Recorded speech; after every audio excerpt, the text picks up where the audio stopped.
সংস্কার বিষয়ে জাতীয় ঐকমত্য কমিশনের সঙ্গে আজ বৈঠকে বসছে বিএনপি। সকালে জাতীয় সংসদের এলডি হলে এ বৈঠক হবার কথা রয়েছে। বিএনপির স্থায়ী কমিটির সদস্য ব্যারিস্টার জমির উদ্দিন সরকারের নেতৃত্বে 5 সদস্যের প্রতিনিধি দল এ বৈঠকে অংশ নেবেন।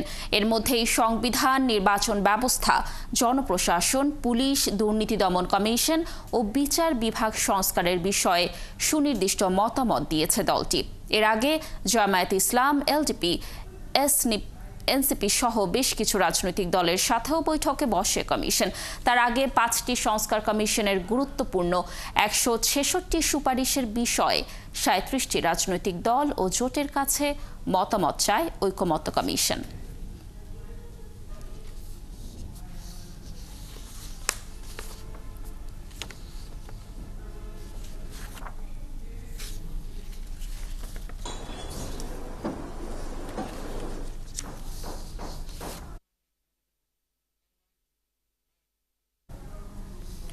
পররাষ্ট্র উপদেষ্টা তৌহিদ হোসেনের সাথে আজ বৈঠকে অংশ নেবেন মার্কিন 2 উপসহকারী পররাষ্ট্রমন্ত্রী।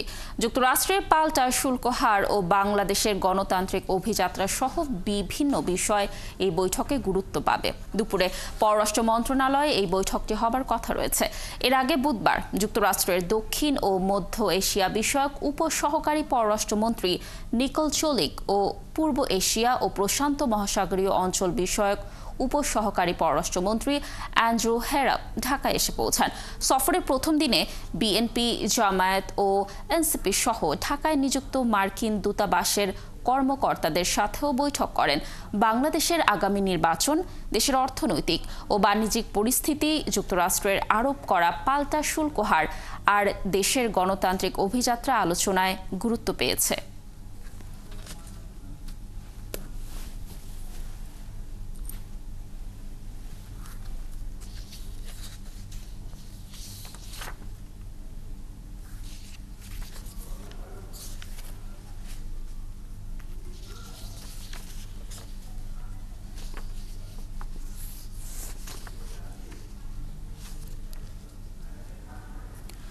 বাংলাদেশ ও পাকিস্তানের মধ্যে রাজনৈতিক সম্পর্ক স্বাভাবিক রাখার উদ্যোগের অংশ হিসেবে 2 দেশের পররাষ্ট্র সচিব পর্যায়ের বৈঠক চলছে। দীর্ঘ 15 বছর পর ঢাকায় এই বৈঠক হচ্ছে। রাষ্ট্রীয় অতিথি ভবন পদ্মায় এই বৈঠকে বাংলাদেশের পররাষ্ট্র সচিব জসিম উদ্দিন ও পাকিস্তানের পররাষ্ট্র সচিব আমনা বালুচ 2 দেশের নেতৃত্ব দিচ্ছেন। এর আগে বুধবার পাকিস্তানের পররাষ্ট্রমন্ত্রী ঢাকায় এসে পৌঁছান। বৈঠকে রাজনৈতিক সম্পর্ক, আঞ্চলিক পরিবেশ ও সংস্থা, কানেক্টিভিটি, প্রতিরক্ষা, কৃষি সহ অন্যান্য সহযোগিতার বিষয় নিয়ে আলোচনা হতে পারে। এর আগে 5 আগস্ট পট পরিবর্তনের পর রাজনৈতিক সম্পর্ক মজবুত করার জন্য পাকিস্তানের আগ্রহে সাড়া দেয় বাংলাদেশ। গত সেপ্টেম্বরে নিউ ইয়র্ক এবং ডিসেম্বরে মিশরে অনানুষ্ঠানিক বৈঠক হয় প্রধান উপদেষ্টা মোহাম্মদ ইউনূস ও পাকিস্তানের প্রধানমন্ত্রী শাহবাজ শরীফের।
বাংলাদেশ পাকিস্তানের পররাষ্ট্র সচিব পর্যায়ের বৈঠকের আরো তথ্য জানাবো দর্শক। আমাদের সাথে যুক্ত হচ্ছেন সহকর্মী সুমন তানভীর।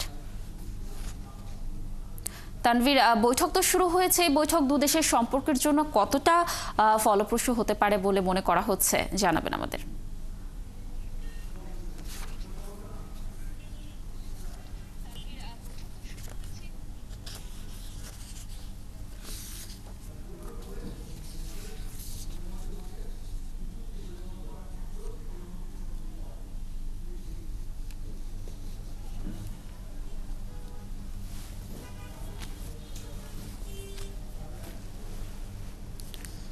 তানভীর, আপনি নিশ্চয়ই আমাকে শুনতে পাচ্ছেন।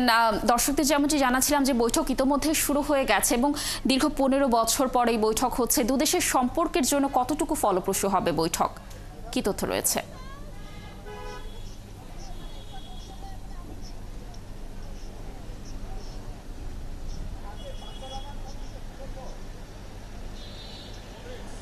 আসলে কতটুকু ফলপ্রসূ হবে সেই বিষয়টি কিন্তু এখন মন্তব্য করা কিংবা কনক্রিট কোনো তথ্য দেওয়া কিন্তু আসলে আমাদের জায়গা থেকে সম্ভব না। তবে অবশ্যই ফলপ্রসূ হবে, কারণ হচ্ছে আপনি সংবাদেও কিন্তু বলছিলেন এবং আমরা কিন্তু জানি যে দীর্ঘ 15 বছর পর কিন্তু এই পর্যায়ের দুই দেশের সচিব পর্যায়ে কোনো বৈঠক অনুষ্ঠিত হচ্ছে। এখন ঠিক 11টা 7 বাজে, অর্থাৎ 10:30টায় এই বৈঠকটি শুরু হয়েছে এবং এই বৈঠক নিয়ে কিন্তু দুই দেশেরই অনেক বেশি প্রত্যাশা আছে। আমরা দেখেছিলাম যে গত সরকার অর্থাৎ প্রায় 17 বছরের শাসন আমলের 15 বছর কিন্তু এই দুই দেশের সঙ্গে আসলে সেই রকম রাষ্ট্রীয় পর্যায়ে কিন্তু আসলে কোনো রকম কোনো উচ্চ পর্যায়ের বৈঠক বলেন কিংবা সেই ধরনের কোনো সম্পর্ক বলেন সেটি কিন্তু আমরা হতে দেখিনি কিংবা কন্টিনিউয়াস করতে দেখিনি। কিন্তু এইটি কিন্তু আমরা এই 5 আগস্ট পরবর্তী দেখছিলাম যে পাকিস্তান সরকারের পক্ষ থেকে কিন্তু নানা মহল থেকেই কিন্তু চেষ্টা করা হচ্ছিল যে বাংলাদেশের সঙ্গে যে শিথিল সম্পর্কটি আছে সেটি আসলে স্বাভাবিক করার উদ্যোগ কিন্তু তাদের জায়গা থেকেই নেওয়া হয়েছিল এবং তারই ধারাবাহিকতা কিন্তু আজকে এই পররাষ্ট্র সচিব পর্যায়ের বৈঠকটি অনুষ্ঠিত হচ্ছে। এবং একটি কথা বলে রাখা ভালো যে পাকিস্তানের সঙ্গে বাংলাদেশ খুব বেশি প্রতিবেশী রাষ্ট্র হলেও কিন্তু এই যে সম্পর্কটি আসলে ধারাবাহিকতা না থাকার পেছনে একটি বড় কারণ হিসাবে যেটি বলা হয় সেটি হচ্ছে 71-এ আসলে বাংলাদেশে পাকিস্তানিদের গণহত্যা। সেই গণহত্যার পরও কিন্তু আসলে যে নিঃশর্ত ক্ষমা চাওয়ার বিষয়টি বিভিন্ন রাজনৈতিক সরকারই বিভিন্ন সময় বলে আসলেও পাকিস্তান কিন্তু তার জায়গা থেকে সেই বিষয়টি কখনোই স্পষ্ট করেনি। তো সেই জায়গাটি কিন্তু আজকেও বলা হয়েছে যে আজকে আসলে এই বৈঠকে বাংলাদেশের পক্ষ থেকে অর্থাৎ পররাষ্ট্র সচিব এই বিষয়টি উত্থাপন করবেন কিনা। এছাড়াও কিন্তু পাকিস্তানের সঙ্গে কিছু দেনা পাওনা একদম নির্দিষ্ট করে বললে 3টি বিষয় কিন্তু তাদের সাথে আমাদের অনেক আগের থেকেই কিন্তু আসলে 3টি বিষয় রয়ে গেছে যেগুলো আসলে এখন পর্যন্ত মীমাংসিত না। তার ভেতরে একটি আমি যেটি বলছিলাম গণহত্যায় আসলে নিঃশর্ত ক্ষমা চাওয়ার যেমন বিষয়টি আছে, সেই সাথে যখন অবিভক্ত পাকিস্তান অর্থাৎ বাংলাদেশ, পূর্ব পাকিস্তান এবং পাকিস্তান একসঙ্গে ছিল তখন ক্ষতিপূরণ বাবদ কিন্তু আসলে $4 বিলিয়ন একটি অর্থও কিন্তু বাংলাদেশ পায় পাকিস্তানের কাছে। সেটির বিষয়ে কোনো সুস্পষ্ট ব্যাখ্যা কখনো পাকিস্তান কিন্তু বাংলাদেশকে দেয়নি। সেই বিষয়গুলো আসলে আজকের বৈঠকে উঠবে কিনা।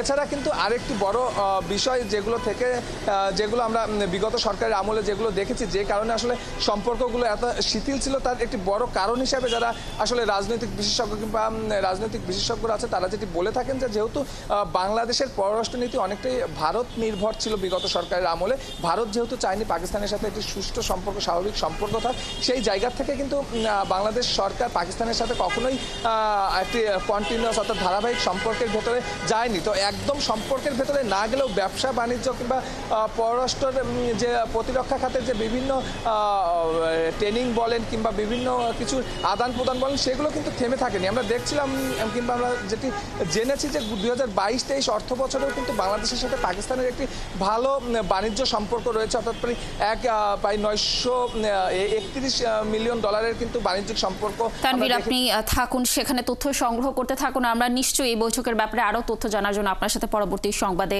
যুক্ত হয়ে দর্শকদের সর্বশেষ তথ্য জানানোর চেষ্টা করব। দর্শক, সংবাদের শুরুতেই যেমনটি বলছিলাম যে যুক্তরাষ্ট্রের দক্ষিণ ও মধ্য এশিয়া বিষয়ক সহকারী পররাষ্ট্রমন্ত্রী নিকল চুলিক এবং পূর্ব এশিয়া প্রশান্ত মহাসাগরীয় অঞ্চল বিষয়ক উপসহকারী পররাষ্ট্রমন্ত্রী অ্যান্ড্রু হেরাপ আজ পররাষ্ট্র উপদেষ্টা তৌহিদ হোসেনের সাথে দেখা করবেন। এই বিষয়ে আরও তথ্য নিয়ে আমাদের সাথে যুক্ত হবেন সহকর্মী নাদিয়া শারমিন। নাদিয়া, বৈঠকটি কখন নাগাদ শুরু হতে পারে আর ওই বৈঠকে আসলে কি কি বিষয় নিয়ে আলোচনা হতে পারে, কি তথ্য রয়েছে জানাবেন আমাদের।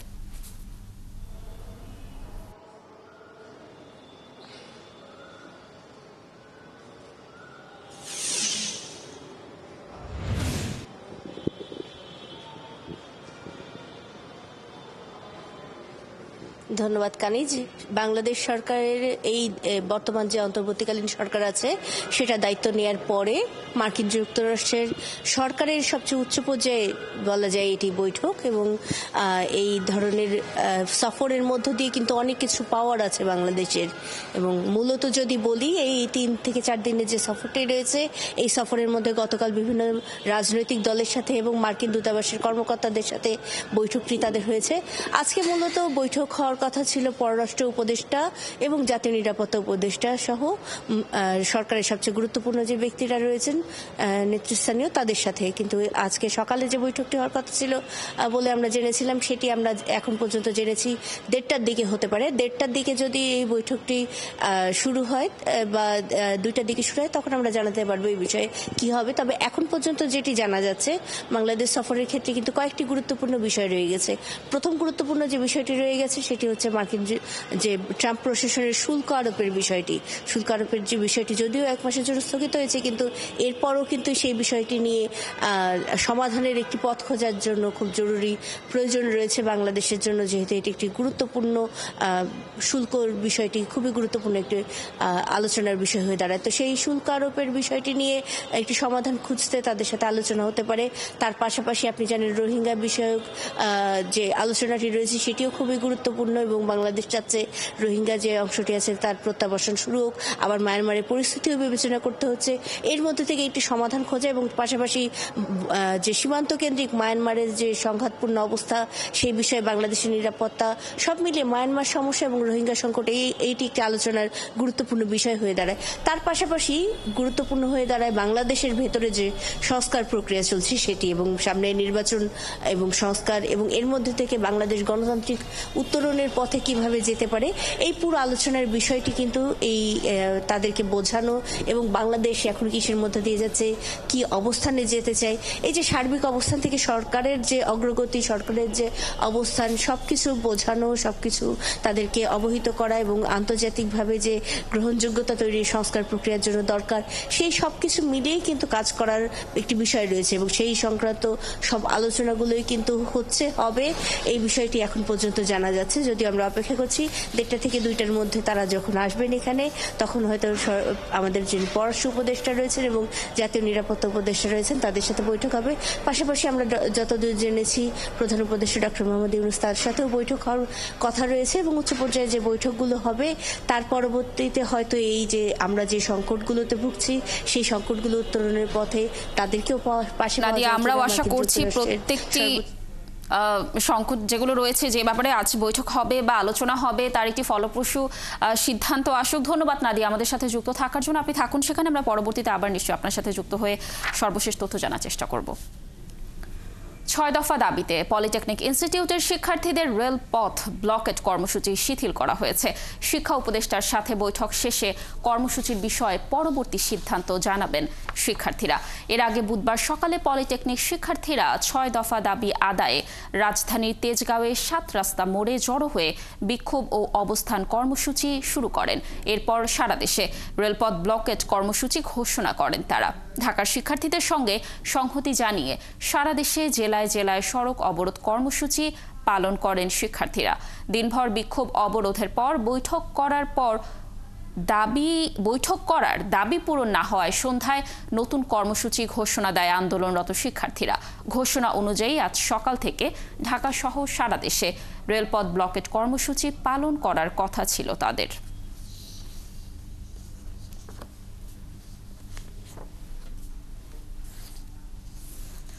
আজ 17 এপ্রিল মুজিবনগর দিবস। ঐতিহাসিক এই দিনে মুক্তিযুদ্ধ বিষয়ক উপদেষ্টা ফারুকী আজম বলেছেন, মুজিবনগর সরকারের নাম পরিবর্তনের ইচ্ছা এই সরকারের নেই। ভোরে মুজিবনগর দিবসে মেহেরপুর মুজিবনগর স্মৃতিসৌধে গার্ড অফ অনার দেয়া শেষে সাংবাদিকদের কথা বলেন তিনি। এ সময় তিনি আরও বলেন, মুজিবনগর সরকার প্রবাসী কিংবা অস্থায়ী সরকার নয়, এই সরকারের নেতৃত্বে বাংলাদেশ স্বাধীন হয়েছে। আসিফ ইকবালের তথ্য ছবিতে প্রতিবেদন। দর্শক, রিপোর্টটি প্রক্রিয়াধীন রয়েছে। আমরা পরবর্তীতে আপনাদেরকে রিপোর্টটি আমাদের হাতে আসার সাথে সাথে দেখানোর চেষ্টা করব। আমরা সংবাদের শুরুতেই যেমনটি বলছিলাম যে ঐকমত্য কমিশনের সাথে আজ বিএনপির বৈঠক হবার কথা রয়েছে, এবং বৈঠকের ব্যাপারে আরও তথ্য নিয়ে আমাদের সাথে যুক্ত হবেন সহকর্মী ফরহাদ বিন মালেক।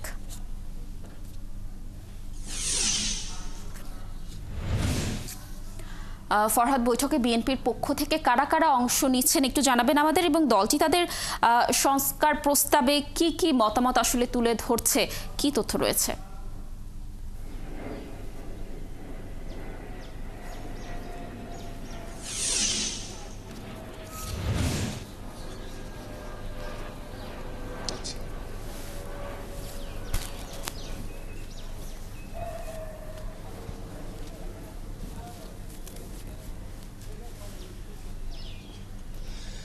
লাবণী, কিছুক্ষণ আগে অর্থাৎ 10:30 ঠিক 10:30টায় বিএনপির 5 সদস্যের একটি প্রতিনিধি দল আসে সালাউদ্দিন আহমেদের নেতৃত্বে। সালাউদ্দিন আহমেদ, নজরুল ইসলাম খান সহ 5 সদস্যের একটি দল এখানে আসে। আসার পর ঐক্যমত কমিশনের সহসভাপতি আলী রিয়াজের নেতৃত্বে বৈঠক শুরু হয়। বৈঠকের শুরুতে প্রথমেই তারা মত বিনিময় করে শুভেচ্ছা বক্তব্যে অধ্যাপক আলী রিয়াজ আমাদেরকে সাংবাদিকদের সামনে জানান যে 5টি সংস্কার কমিশনের যেই 166টি বিষয়ে যে স্প্রেডশিট দেওয়া হয়েছিল সে বিষয়ে বিএনপি এর আগেও মতামত জানিয়েছে। আজকে দ্বিতীয়বারের মতো তাদেরকে ডাকা হয়েছে। তবে ঐক্যমত কমিশন মনে করে যে সবগুলো রাজনৈতিক দলের সাথে একটি সুন্দর সমাধানের মাধ্যমে নতুন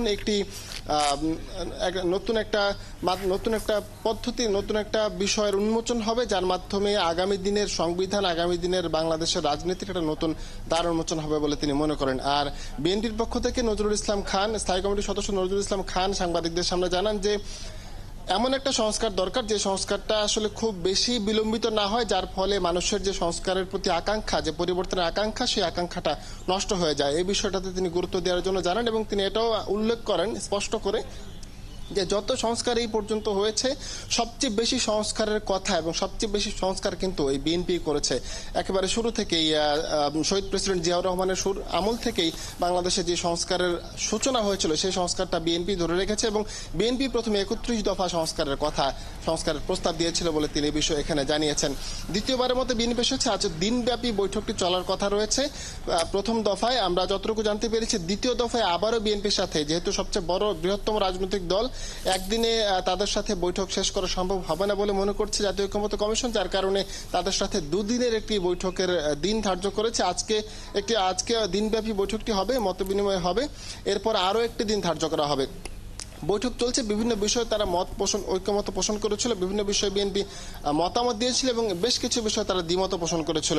এসব বিষয় নিয়ে মূলত কথা হবে। দিনব্যাপী বৈঠক চলবে, দুপুরে মধ্যাহ্ন বিরতির একটা সময় পাওয়া যাবে। সেই সময় আমরা হয়তো আরো বিষয় জানতে পারবো যে আসলে এই পর্যন্ত কি কি কথা হয়েছে এবং আমরা দুপক্ষ থেকে হয়তো জানতে পারবো যে কি কি বিষয় তারা ঐক্যমত পোষণ করেছে, সামনে কি কি বিষয় আসলে বাংলাদেশের নতুন যে একটা সংবিধান বা নতুন যে একটা পদ্ধতি, নতুন যে একটা রাজনৈতিক একটা ধারার মধ্যে যাবে বাংলাদেশ, সেই ধারাটা আসলে কেমন হবে সেটা আমরা আশা করি জানতে পারবো। তো লাবণী, এখন পর্যন্ত ঐক্যমত্য কমিশনের সামনে থেকে আমার কাছে এই ছিল সর্বশেষ।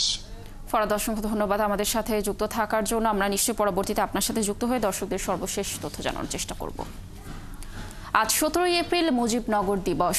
মুক্তিযুদ্ধ বিষয়ক উপদেষ্টা ফারুকী আজম বলেছেন যে মুজিবনগর সরকার প্রবাসী কিংবা অস্থায়ী কোনো সরকার নয়, এই সরকারের নেতৃত্বেই বাংলাদেশ স্বাধীন হয়েছে। দর্শক, আসিফ ইকবালের তথ্য ছবিতে একটি প্রতিবেদন রয়েছে, আমরা দেখে আসবো। সূর্যোদয়ের সাথে সাথে মুজিবনগর স্মৃতিসৌধে জাতীয় পতাকা উত্তোলন করেন মুক্তিযুদ্ধ বিষয়ক উপদেষ্টা। গার্ড অফ অনার শেষে স্মৃতিসৌধে ফুল দিয়ে জাতির শ্রেষ্ঠ সন্তানদের স্মরণ করেন তিনি। এ সময় তিনি বলেন, মুজিবনগর সরকার প্রবাসী কিংবা অস্থায়ী সরকার নয়, এই সরকারের নেতৃত্বে বাংলাদেশ স্বাধীন হয়েছে। এই ইতিহাস শ্রদ্ধার সঙ্গে সবার স্মরণে রাখা উচিত। জাতির জন্য অনেক গৌরবোজ্জ্বল একটা অধ্যায়, এটা অমলিন থাক। আমরা চিরকাল যেন এই শ্রদ্ধা ভালোবাসায় সবাই যেন এটাকে বরণ করতে পারি, এটাকে উদযাপন করতে পারি। তিনি আরো বলেন, সরকার সত্যিকারের মুক্তিযোদ্ধাদের তালিকা তৈরি করছে। 2700-এর উপরে মামলা আছে, বিভিন্ন রকমের রিট মামলা, এই সংক্রান্ত মামলা, এগুলি নিষ্পত্তির প্রয়োজন আছে। আমরা একই ধরনের যে সমস্ত মামলা, সব মামলাকে একসাথে করে আমরা চেষ্টা করছি যাতে এগুলি আদালতের একটা রায় পাওয়া যায়। এদিকে মুজিবনগর আম্রকাননে মুক্তিযুদ্ধ বিষয়ক ভাস্কর্যগুলো ভাঙচুরের বিষয়ে তিনি বলেন, দ্রুত ভাস্কর্যগুলো স্থাপন করা হবে। আমি এখন একটু দেখে যাব এই যে কি পর্যায়ে ক্ষতিগ্রস্ত হয়েছে, নিশ্চয়ই এটা পুনর্নির্মাণ হবে, কারণ জাতির ইতিহাস তো অমোচনীয় থাকা উচিত। শ্রদ্ধা জানানো শেষে উপদেষ্টা মুক্তিযুদ্ধের স্মৃতি কমপ্লেক্স এবং আম্রকাননের বিভিন্ন জায়গা ঘুরে দেখেন। ফারদিন নীরব, ৭১। চট্টগ্রামের চান্দগাঁও থানা বাস টার্মিনাল এলাকায় একটি বাসের ভেতর ১৪ বছরের এক কিশোরী যাত্রীকে দল বেঁধে ধর্ষণের অভিযোগে চালক ও হেলপারকে গ্রেফতার করেছে পুলিশ। চান্দগাঁও থানার ভারপ্রাপ্ত কর্মকর্তা আফতাব উদ্দিন জানান, বুধবার দুপুরে কক্সবাজার থেকে যাত্রীবাহী বাসে চট্টগ্রামে যাচ্ছিল ওই কিশোরী। পথে বিভিন্ন এলাকায় অন্যান্য যাত্রীরা নেমে গেলে কিশোরীকে নির্দিষ্ট গন্তব্যে নামিয়ে দেওয়ার কথা বলে টার্মিনাল এলাকায় নিয়ে আসে।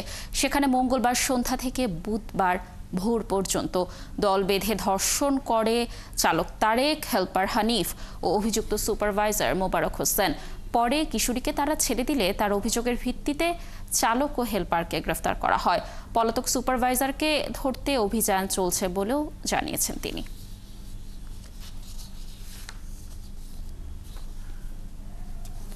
অভিনয় শিল্পী সংঘের প্রার্থী পরিচিতি অনুষ্ঠানে ৭১ টিভির সংবাদকর্মীদের ওপর হামলা চালান অভিনেতা জর্জ প্রাণেশ চৌধুরী। এতে আহত হয়েছেন চিত্রগ্রাহক মাহমুদুল হাসান শিবলি এবং হেনস্থার শিকার হয়েছেন ৭১ টেলিভিশনের সাংবাদিক হুমায়রা সিদ্দিকা। বুধবার সন্ধ্যায় এ ঘটনা ঘটে। আরিফ হকের প্রতিবেদন।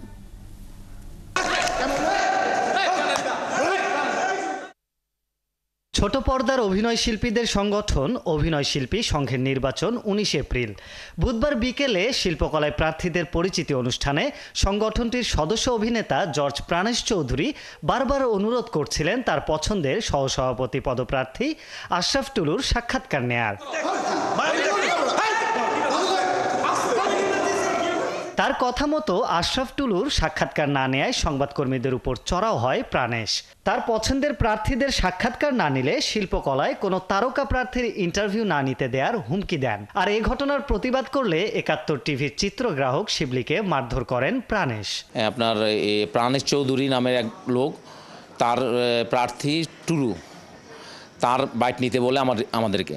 তা আমার রিপোর্টার বলছে একটু পরে নিচ্ছি, আমরা একটা বাইট নিচ্ছি। সে ওইটা নেই করে সে ক্ষিপ্ত হয়ে যায়, না আমার তার কথা মতো বাইট নিতে হবে, আমাদের মতো আমরা বাইট নিতে পারবো না, নিউজ করতে পারবো না, তার কথা মতো না করতে দিলে আমরা নিউজ করতে পারবো না, এই বলে আমার রিপোর্টারকে মানে ক্ষিপ্ত হয়ে যায় এবং তার উপর আক্রমণ করে। আমি এক পর্যায়ে আমার রিপোর্টারকে সেভ করতে গেলে আমাকে থাপ্পড় মারে, চর থাপ্পড় মারে, আমার ক্যামেরার উপর হাত দেয়। চিত্রগ্রাহককে মারধরের সময় ৭১ টিভির প্রতিবেদক হুমায়রা সিদ্দিকা তাকে থামাতে গেলে তার উপরও চড়াও হয় প্রাণেশ।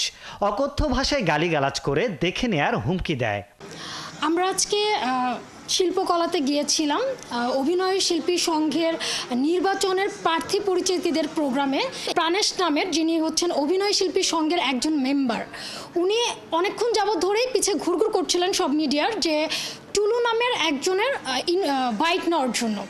তো যেহেতু আমরা সিনিয়র আর্টিস্টদের বাইট নিচ্ছিলাম, সেটা শেষ না হওয়া পর্যন্ত আমরা তো অন্য কোনো বাইট নিতে পারবো না। উনি ওই টাইমেই আমাকে ওপেন থ্রেট করেন যে আমাকে কোনো ধরনের কোনো নিউজ করতে দেওয়া হবে না এবং ইন্টারভিউও নিতে দেওয়া হবে না। উনি আমার ক্যামেরাম্যানের উপরে গিয়ে অ্যাটাক করেন এবং আমার ক্যামেরাম্যানকে চর থাপ্পড় মারেন এবং ক্যামেরা ধাক্কা দিয়ে ওনাকে ফেলে দেন। অন ক্যামেরায় যখন ওনাকে মাপ চাওয়ানোর জন্য আনা হয় তখনও উনি আমার সঙ্গে কন্টিনিউয়াসলি অ্যাগ্রেসিভ আচরণ করেছেন। ঘটনার আকস্মিকতায় হতবিহ্বল হয়ে পড়েন সবাই। এই ঘটনার জন্য বেশ কয়েকজন অভিনয় শিল্পী তাকে ক্ষমা চাইতে বললেও কর্ণপাত করেননি প্রাণেশ। ঘটনার প্রতিবাদ জানিয়েছে বাচসার সহ বিনোদন সাংবাদিকদের সংগঠন তেজাব।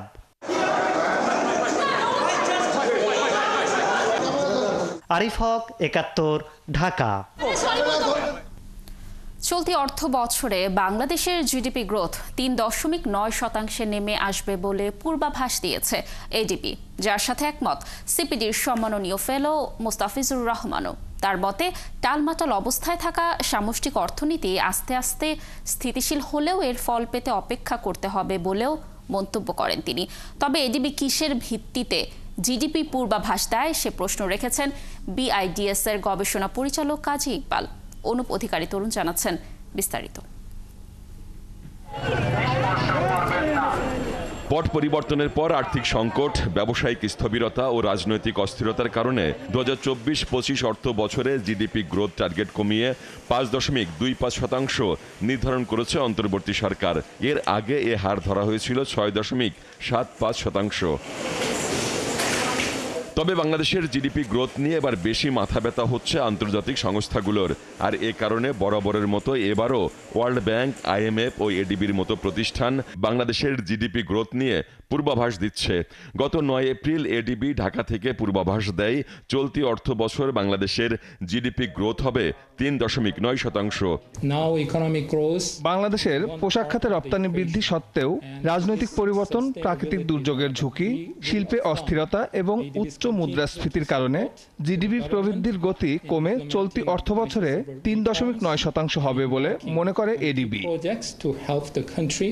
ADBর পূর্বাভাস নিয়ে একমত CPDর সম্মাননীয় এই ফেলো। বলেন, বেসরকারি বিনিয়োগ নিম্নমুখী, ঋণ প্রবৃদ্ধি 1 ডিজিটে রয়ে যাওয়া, পলিসি রেটে উচ্চ হার সবকিছুর চাপে দেশের জিডিপি গ্রোথ 4-এর ঘরে থাকবে বলে তার ধারণা। একদিকে আমরা দেখছি যে আমাদের রেমিটেন্স প্রবাহটা ভালো এবং এটার ফলে অভ্যন্তরীণ চাহিদা ভালো হবে, সেটা আবার সরবরাহর যে এবং উৎপাদন সেটার সাথে এটার একটা যোগসূত্র আছে, সেটা আছে। আবার অন্য দিক থেকে আমাদের ক্যাপিটাল যে মেশিনারিজ এইটার আবার আমদানি কম হচ্ছে তুলনামূলকভাবে। আমাদের প্রাইভেট সেক্টরের যে ঋণ প্রবাহ সেখানে প্রবৃদ্ধি এখনও 1 ডিজিটই রয়ে গেছে। তো সবটা মিলে তারা যেটা বলেছেন যে এটা 4%-এর কাছাকাছি হবে, সেটাই আমার মনে হয়। তবে কিসের ভিত্তিতে ADB জিডিপি গ্রোথ নির্ণয় করে তা নিয়ে প্রশ্ন রাখেন BIDS এর এই গবেষণা পরিচালক। তিনি বলেন, BBS ও BIDS এর মতো প্রতিষ্ঠানের কাছ থেকে তথ্য না নিয়ে বাংলাদেশের জিডিপি গ্রোথ কত হবে সেটি বলাটা যে কারোর জন্য কঠিন।